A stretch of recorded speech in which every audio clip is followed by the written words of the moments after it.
The accountant's office was quiet except for the sound of pages turning.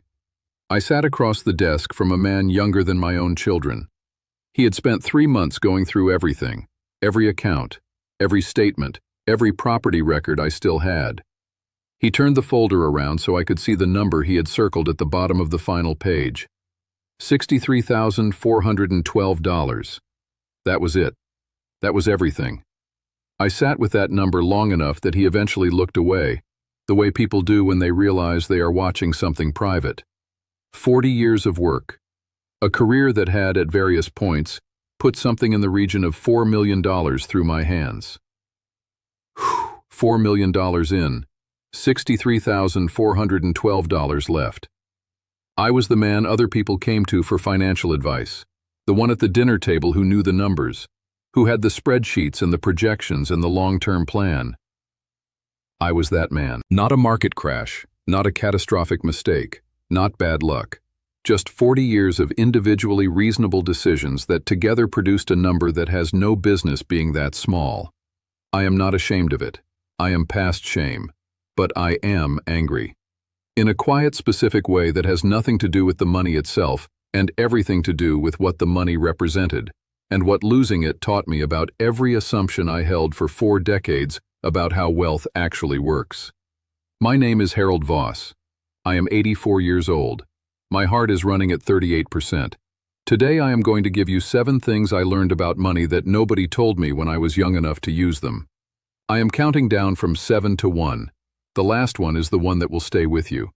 Before I begin, I need to ask you something. If someone asked you right now exactly how much money you have saved, not your income, not your assets on paper, not what your house is worth or what your retirement account says it contains, how much actual accessible money do you have right now?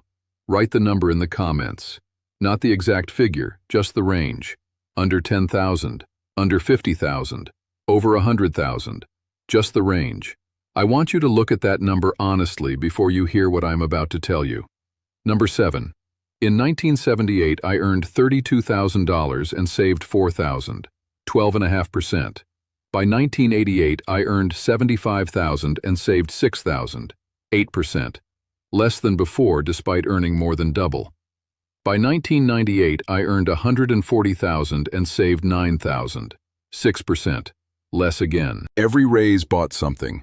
A bigger house, a newer car, better restaurants, longer holidays. The private school fees arrived. The club membership appeared. I want to tell you about one specific year, 1991. I got a raise of $11,000. I remember the number because Margaret and I sat at the kitchen table and talked about what we would do with it. We agreed, $6,000 to savings, the rest for ordinary life. 4 months later, the lease came up on the car. We upgraded. The new payment was $180 more a month than the old one. That was $2,160 a year, more than the entire savings increase we had agreed on. We never noticed. The car felt like a normal decision. It did not feel connected to the raise at all. That is lifestyle inflation. It does not arrive as one decision you can point to. It arrives as 100 small ones that each feel disconnected from the others. By the time I was 60, the floor was so high that cutting it back felt like failure, so I kept running, until I could not run anymore. Number 6. I bought and sold 4 houses. Each one was going to build equity.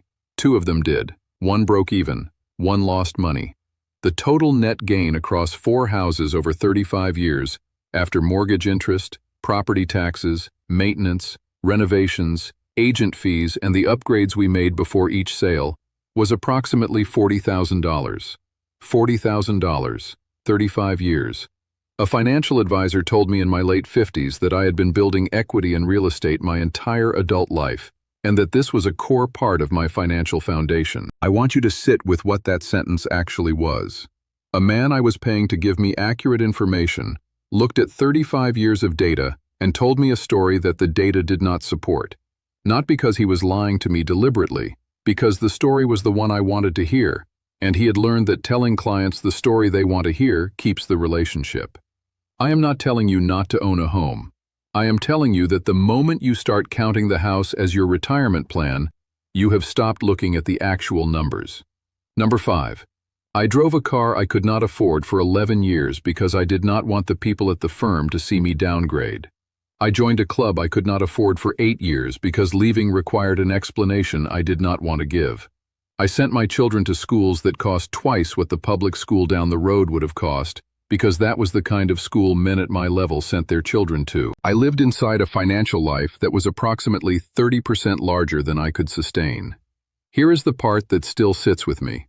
In 2009, 3 years after I closed that car lease for the final time, I ran into a colleague named Robert at a retirement dinner. We talked for 20 minutes. At some point I mentioned, almost as a joke, that I had finally gotten rid of that car after 11 years. He looked at me and said, "What car?" He had never noticed it. Not once, not in 11 years. I had spent 11 years and an enormous amount of money maintaining an image for an audience that included Robert, and Robert had not registered a single frame of the performance.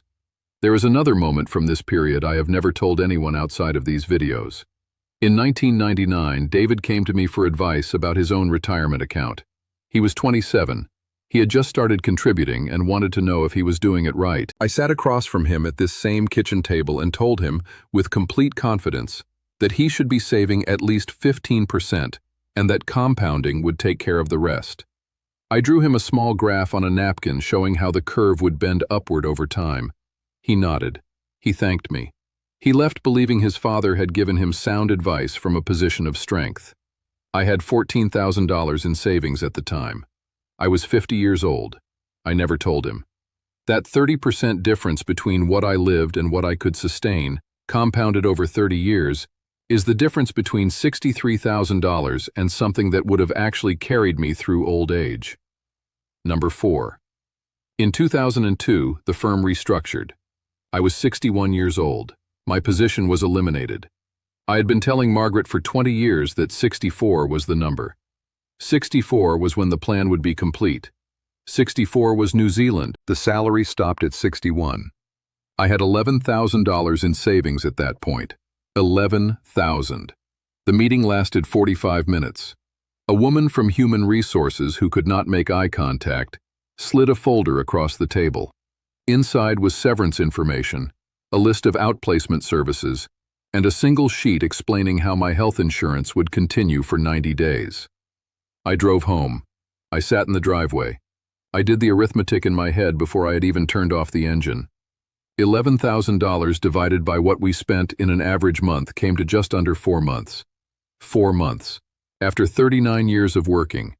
Every salary stops eventually. Yours will too. Not necessarily on your timeline. Plan for that certainty the way you plan for a certainty, not the way I did, which was to assume it would happen when I expected it to, and be unprepared when it happened 3 years early on a Tuesday afternoon in a conference room with bad lighting. Number 3. Here is my second question for today. Think about every form of debt you are currently carrying. Mortgage, car loan, credit card balance, anything. Now think about the interest rate on each one. Could you tell someone the exact number right now without checking? Write yes or no in the comments. I carried debt for 35 years. Mortgage debt, car loans, a business loan from a venture in the 90s that did not work out, and credit card balances I told myself were temporary that became permanent. For most of those 35 years, I could not have told you the interest rates without checking. I knew the payments. I did not know the cost. Debt is sold to you as a tool. Leverage, they call it. What it actually is a weight attached to your future self. Every dollar of debt is a claim on money you have not yet earned, made by a version of you that will never have to answer for it directly. Pay it down faster than feels necessary. Carry less than feels reasonable. Your future self is going to face things your present self cannot predict, and the lighter the weight he is carrying when those things arrive, the better his options will be. Give your future self options. Do not give him obligations. Number 2. The man at the firm who drove the best car and took the best holidays and spoke most confidently about his portfolio filed for bankruptcy at 63. We had lunch twice a year for 20 years. At the last one, in a restaurant he could no longer afford, he told me something I have not been able to forget. He said, "Harold, I have been performing financial confidence for so long that I started to believe my own performance." He was not unusual. I have watched man after man in my professional life construct a visible surface of wealth, while the actual numbers underneath told a completely different story. And I did the same thing. We were all performing for each other, all managing the image, all spending money we did not have to project confidence we did not feel to people who were doing exactly the same thing back at us. It is the most expensive theater in the world, and almost every man I knew had a season ticket. Stop watching the performance. Look at your actual numbers, not his, not the image he is projecting. Your actual numbers are the only ones that matter when the salary stops. Number 1. Every year you delay saving is not just 1 year of missed savings. It is 1 year of missed compounding, which means the cost of waiting is that amount multiplied by every year of growth it would have generated between then and when you need it. I understood this intellectually at 40. I did not feel it until I was 61, sitting in that conference room, doing the mental arithmetic of how long $11,000 would actually last. The answer was not long enough, not even close. The years I spent not saving in my 30s and 40s were not a pause. They were an active destruction of future options that I was choosing so slowly and so pleasantly that it did not feel like a choice at all. It felt like living, and it was. It was also the most expensive thing I ever did. My granddaughter Sophie is 11. Last month she asked me what I did for work before I retired. I told her I was an engineer and that I helped build things. She asked if I was good at it. I said yes, I was very good at it. She asked if I was good with money too. I did not know what to say for a moment. Then I told her the truth. I said I was good at understanding how money works. I was not good at using what I understood. She thought about that for a moment and said, "That seems like it should be the same thing." It is the same thing, I told her. That is exactly the problem. Start earlier than feels necessary. Save more than feels comfortable. Spend less than feels reasonable. Every single year you wait costs you more than the year itself. That is the one. The thing I wish someone had grabbed me by the collar and said out loud when I was 32 years old, sitting in my first real job with my first real salary, telling myself there was plenty of time to sort out the financial side of things later. There was not plenty of time. There is only right now. I am 84 years old. I have $63,000, a paid-off house, 7 grandchildren, and a chair by a window. It is enough to live on. It is not what $4 million should have produced. Do the arithmetic now, while you still have time to change the answer. Leave me a comment. Tell me the range, the real one. I read every single one. And if someone you know is 35 years old and telling himself there is plenty of time, send this to him, right now. Not finished yet, not even close.